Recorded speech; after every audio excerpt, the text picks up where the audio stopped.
electrónicas y sus fases. Nuestro equipo está conformado por Andrés Martínez y Héctor Santibáñez. Comenzaremos con la ruta de la fotosíntesis en la fase luminosa. Esta fase luminosa pues es la energía inicial, que pues esta llega a unos paneles solares especiales en la membrana llamado fotosistema 2 y fotosistema 1. Después continúa con la ruptura del agua y los electrones cerca del PS2, que es el encargado en romper el agua. Al romper el agua se liberan tres cosas, que son electrones, protones y oxígeno. Esos electrones pues son encargados de energía por la luz en el PS2 y empiezan a saltar de una proteína a otra por toda la membrana. A continuación está la cadena de transportadores. Aquí los electrones encargados en PS2 saltan por, vamos a llamarlo un tobogán, formado por varias proteínas, hasta llegar al PS1. Mientras los electrones bajan por este tobogán, su energía se usa para bombear protones de hidrógeno desde el exterior hacia el interior del tilacoide. Es como si metiéramos más y más gente en una habitación pequeña, como ejemplo. Después continuamos con la recarga de electrones y creación de NADPH, que es cuando los electrones llegan al PS1, que o sea la luz del sol los vuelve a recargar, y después esos electrones ya cargados junto con protones se usan para fabricar NADPH. A continuación está el ATP. Esto prácticamente pues bombea muchos protones de hidrógeno al interior del tilacoide. Entonces, como ejemplo, pues los protones allí dentro quieren salir y estos solamente pueden salir por un túnel con turbina llamado ATP sintasa. Cuando los protones fluyen a través de esta turbina, la hace girar y generan ATP, que pues el ATP es como, pues podríamos llamarle la moneda de energía rápida en la célula. Con la fase oscura o ciclo de Krebs. Estos tienen tres etapas principales que se repiten. En la etapa 1, que es la fijación de carbono, entra el CO2. Vemos aquí que entran tres moléculas de CO2. Después está el atrapador, que es el Telisto, y RVP. Estas tres moléculas de CO2 se encuentran en una molécula especial llamada RVP, lo que es la ribosa 1,5 bifosfato. Esta enzima se dedica a atrapar el CO2 y unirlo a RVP.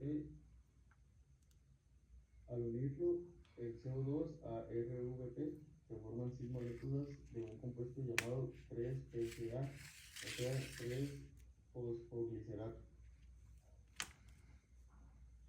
En la etapa 2 está la reducción, o sea el uso de ATP. Estas 6 moléculas de 3-PCA necesitan pues un empujón de energía, que es donde entra el ATP que se usa en la fase luminosa anteriormente. Se usan 6 moléculas de ATP y esa energía se usa para transformar el 3-PCA en otra molécula con más energía. Después está pues el uso de NADPH. Pues entra el NADPH, que también aporta energía y electrones. Se usan 6 moléculas de NAPDH con la energía del ATP y NDH. Las 6 moléculas se transforman en 6 moléculas de G3P. Este 3P pues es muy importante. Y en la etapa 3, que básicamente es la regeneración de la molécula inicial, pues sale la molécula del azúcar. De las 6 moléculas de G3P se hicieron una molécula de G3P que sale del ciclo. Esta pues es la molécula de la que se formará la glucosa. La glucosa se forma a partir de 2 moléculas de G3P. Después se recicla para seguir el ciclo. O sea que las 5 moléculas de G3P restantes no se usan para la glucosa. Estas pues son recicladas para volver a formar las 3 moléculas de RVP iniciales. Para hacer este reciclaje pues se necesita más energía, o sea que se usan 3 moléculas de ATP, que estas se convierten en 3-ADP. O sea, para recargar y transformar las 5 moléculas de G3P de nuevo en 3 moléculas se reinicia el ciclo. Después le damos seguimiento a la célula del mesofilo. Esta se encarga de capturar el CO2 de la atmósfera y convertirla en HCO3. La une a una molécula de 3 carbonos, conocida como el fosfoenolpiruvato, para formar un ácido de 3 carbonos. Esta reacción es catalizada por la enzima PEP carboxilasa, que no se ve afectada por el oxígeno. Este ácido C4 es luego transportado a la célula de la vaina de las. La molécula de 3 carbonos restantes se regenera para volver a fijar más CO2. Después la célula de la vaina recibe el ácido C4, liberando el CO2 de este ácido C4, creando una alta concentración de CO2 en esta célula. En este ambiente de alta concentración de CO2, el ciclo de Calvin procede de manera muy eficiente, ya que la enzima rubisco no se confunde con el oxígeno. La molécula de 3 carbonos restante es transportada de vuelta a la célula del mesofilo para ser reutilizada. Tiene 2 moléculas de ATP para activar la glucosa. A lo largo de la vía se producen 4 moléculas de ATP, resultando en una ganancia neta de 2 ATP por cada molécula de glucosa. Esta es la energía rápida y directa que la célula obtiene. Después comenzamos con la formación de piruvato. Es con la glucosa, se enciende y se transforma en 2 moléculas de piruvato. Después comenzamos con una reducción de NAD más a NADH. Es un paso clave en la glucólisis en la oxidación de intermediarios, lo que lleva a la reducción de 2 moléculas de NAD más a 2 moléculas de NADH. El NADH es un transportador de electrones de alta energía. Después, en este punto, la disponibilidad del oxígeno se vuelve crítica.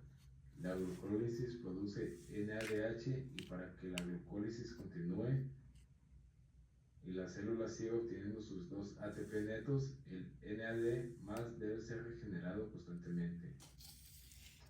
Y después está la conversión del piruvato. Las 2 moléculas del piruvato actúan como aceptores de electrones. Se convierten en 2 moléculas de lactato. En esta conversión, el NADH transfiere sus electrones al piruvato y a los celos se oxida de nuevo al NAD+. Este NAD+ regenerado está ahora disponible para que la glucólisis continúe sin interrupción. Aquí tenemos una explicación donde la glucólisis está descomponiendo la glucosa paso a paso. O sea, la célula invierte ATP para modificar la glucosa y hacerla más reactiva, preparándola para ser dividida. En el paso 1 tenemos que la molécula inicial es la glucosa y como reacción la glucosa recibe un grupo fosfato. Su enzima es hexocinasa y su cambio energético se gasta un ATP, convirtiéndolo de ATP a ADP. Y como producto final tenemos la glucosa 6-fosfato. En el paso 2 está la molécula glucosa 6-fosfato, que como reacción se organiza la estructura de la G6P para convertirla en su isómero. Esta enzima tiene por nombre fosfoglucoisomerasa y como producto final es fructosa 6-fosfato. En el paso 3, la molécula fructosa 6-fosfato tiene una reacción la cual la F6P recibe otro grupo fosfato. Esta enzima fosfofructosinasa es una de las enzimas clave en la regulación de la glucosa y tiene un cambio energético que se gasta otro ATP de ATP a ADP, como anteriormente ya lo mencioné. El producto fructosa 1,6 bisfosfato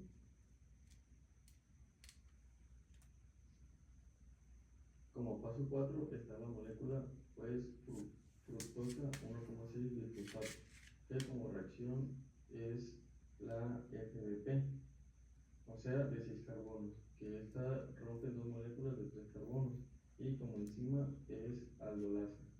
Y como resultado final está la dihidroxiacetona fosfato, o en sus siglas DHAP, y gliceraldehído 3-fosfato, o sea G3P. En su paso 5, la molécula dihidroxiacetona fosfato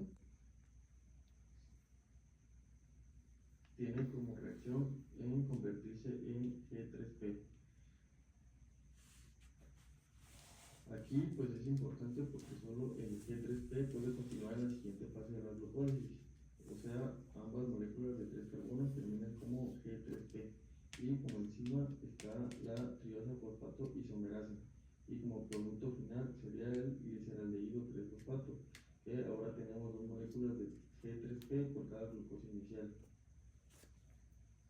En el paso 6, ya como molécula de gliceraldehído 3-fosfato, tiene una reacción el G3P que se oxida y se le añade un grupo fosfato inorgánico.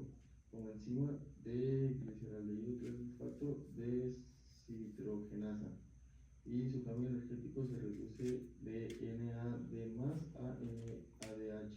Este ocurre dos veces, una por cada G3P, y como su producto final sería 1,3 bisfosfoglicerato. En el paso 7, en el cual ocurre dos veces, o sea que la molécula 1,3 bisfosfoglicerato tiene la reacción en que se transfiere a un grupo fosfato al ADP para formar ATP. Esta es la primera generación del ATP. Como enzima fosfoglicerato sinasa. En el cambio energético pues se producen dos ATP, o sea de ADP a ATP, uno por cada molécula que pasa por aquí. El producto sería el llamado 3-fosfoglicerato. Como paso 8, pues también ocurre dos veces. Ya la molécula 3-fosfoglicerato tiene la reacción donde se reubica el grupo fosfato de la posición 3 a la posición 2, y ya la enzima llamada fosfoglicerato mutasa. Y como producto tendríamos el 2-fosfoglicerato. Como paso 9, que ocurre también dos veces, ya la molécula 2-fosfoglicerato como reacción tiene que se elimina una molécula de agua formando un doble enlace y un compuesto de alta energía. Ya la enzima se le llama enolasa. En el cambio energético pues se libera H2O, y como producto tenemos fosfoenolpiruvato, o sea PEP.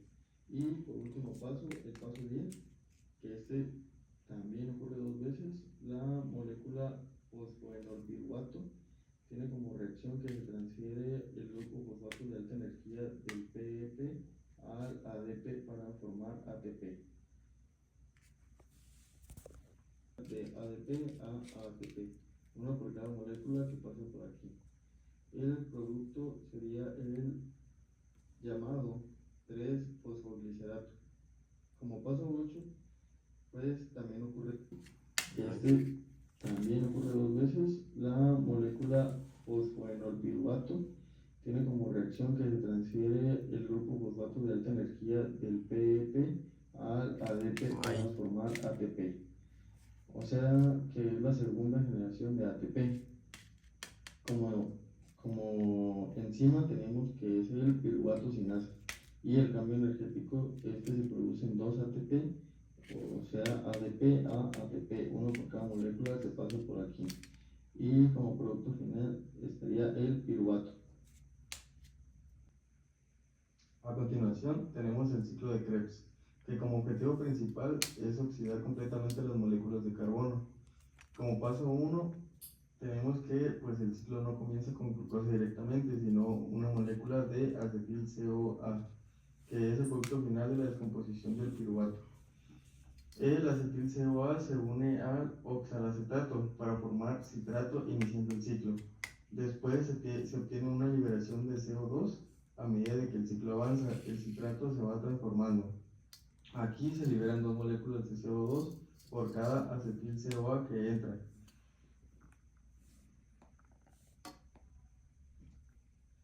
Y después tenemos la producción de transportadores de energía, el cual en el ciclo fabrica NADH y FADH2 por cada acetil CoA que entra. O sea que se producen 3 NADH y un FADH2. Después continuamos con la producción directa de ATP. En un solo paso, pues esta se genera un ATP o GTP directamente. Y por último tenemos la regeneración. O sea que al final del ciclo se regenera el oxalacetato para que pueda unirse a un nuevo acetil CoA y el ciclo pueda repetirse. En la parte de la fosforilación oxidativa entra la entrega de electrones. Los transportadores de energía NADH y FADH2 que se produjeron en la etapa anterior entregan sus electrones en una serie de complejos proteicos incrustados en la membrana conocida como cadena de transportes de electrones.